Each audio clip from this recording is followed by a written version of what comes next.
ఈ రోజే డౌన్లోడ్ చేయండి. మీ ఫేవరెట్ షోస్ చూడండి. అయినా దేని గురించి నేనెందుకు అంతలా మదనపడాలి? ఫణి వాళ్ళేమీ బయట వ్యక్తులు కాదు. బాలాకి సొంత తమ్ముడు. అందర్నీ పిలిచి అందరితో మాట్లాడితే అయిపోతుంది కదా. ఎందుకీ లేనిపోని అనుమానాలు?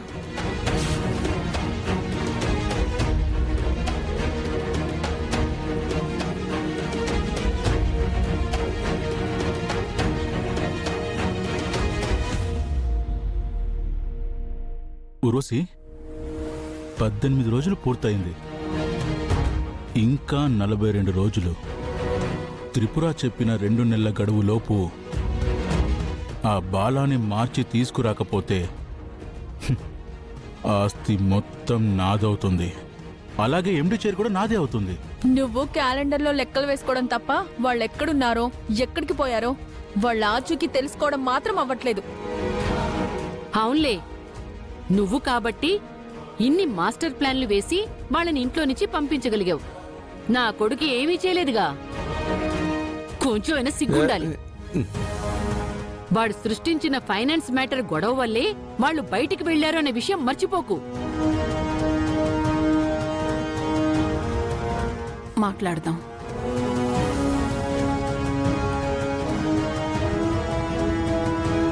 ఊరుకోవే, ఆ విషయం మనందరికి తెలుసు.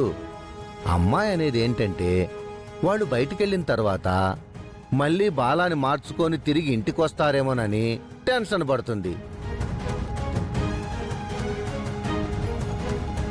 వాళ్ళని ఇంటికి రానికుండా చేయాలని నీ కోడలంటుందే. చూడు రోసి, నేను మన గ్యాంగ్ని పెట్టి వెతికిస్తున్నాను. అణువణువు ఇంచించు వదలకుండా వెతికిస్తున్నాను.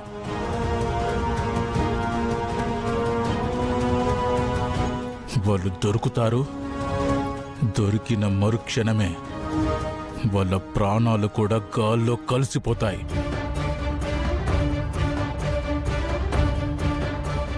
వాళ్ళు ఇంటికి రావడం అంటూ జరగదు. కానీ వాళ్ళు దొరికేలోపు ఇంకా వాళ్ళకి మిగిలి ఉన్న టైం ఏంటో ప్రతిరోజు ప్రతి గంట నేను లెక్కిస్తూనే ఉన్నాను.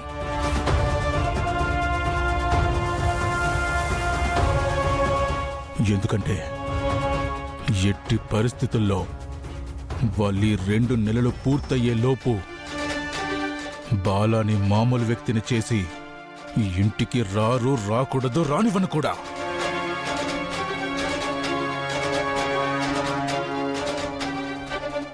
అలాగే ఒకవేళ వాళ్ళు మన కంట పడకపోయినా కూడా వాళ్ళు 2 నెలలు ఎక్కడ ఉన్నారో మనకు తెలియకపోయినా సరే నాకొచ్చే పవర్ ఆఫ్ అటార్నీ కానీ నాకొచ్చే ఎండి పొజిషన్కి కానీ వాళ్ళు అడ్డు రాకూడదు.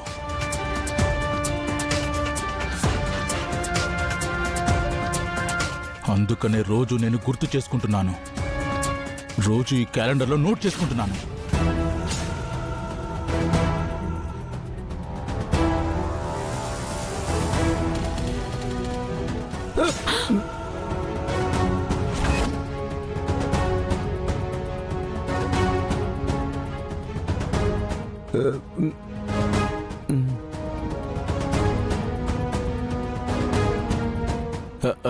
ఏంటి పెద్దమ్మా, ఏంటి ఇలా వచ్చావు?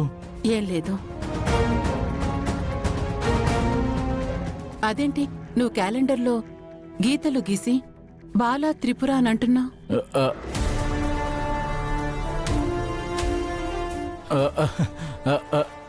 అదా పెద్దమ్మా, అన్ని వాళ్ళు వెళ్ళిపోయి సరిగ్గా 18 రోజులవుతుంది. వాళ్ళు ఎక్కడున్నారో ఏంటో, పాపం ఏం చేస్తున్నారో అని ఆలోచిస్తున్నాను పెద్దమ్మా. అవునోదినా, వీడు వాళ్ళు వెళ్ళిపోయిన దగ్గర నుంచి ఎక్కడెక్కడ మనుషుల్ని పెట్టి వెతికిస్తున్నాడో నాకు తెలుసు. అందుకనే వాళ్ళు 18 రోజుల నుంచి దొరకలేదని బాధపడుతున్నాడు. దానివల్లనే మనసులో పెట్టుకుని కుమిలిపోతున్నాడు. మరి అలా నోట్ చేసుకోవడం దేనికి? అంటే పెద్దమ్మా, అన్నయ్యని మార్చుకొని తీసుకొస్తానని వదిన చెప్పింది కదా, అందుకే ఇంకా ఎన్ని రోజులున్నాయని చెప్పి లెక్క పెడుతున్నాను.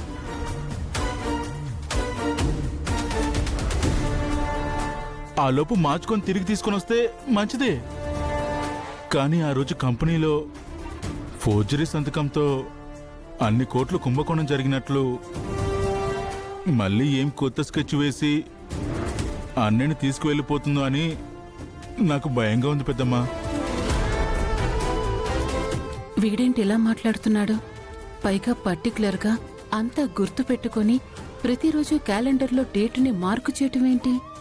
అసలు త్రిపుర చెప్పినట్లు బాలా మీద అటాక్ చేసిన వాళ్లల్లో ఫణి వాళ్ల పాత్ర ఏవైనా ఉండుంటుందా? లేదు. ఇప్పుడు అందర్నీ అడిగి ఇంట్లో వాళ్ల మధ్య మనస్పర్ధలు తేవడం కన్నా త్రిపుర చెప్పినట్లు కొన్ని రోజులు వెయిట్ చేయాలి. ఫణి వాళ్ళని అబ్జర్వ్ చేయాలి.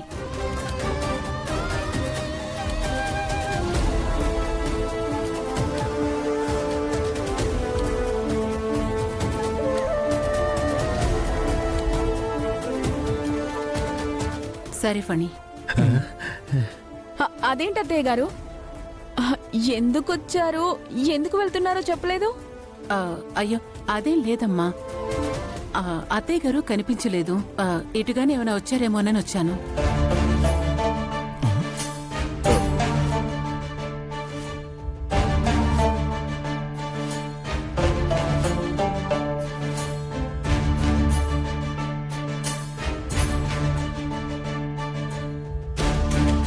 ఎప్పుడూ లేనిది పెద్దమ్మ ఏదో టెన్షన్ పడుతుంది. పెద్దమ్మ ఏం ఆలోచిస్తుంది?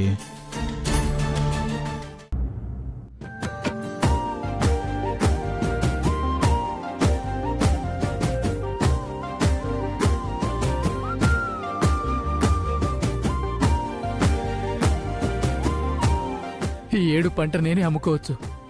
ఈ పంట అమ్మిన డబ్బులతో నా బిడ్డని బాగా చదివిస్తాను. తర్వాత పంటకు కూడా డబ్బులు మిగిల్చుకోవచ్చు.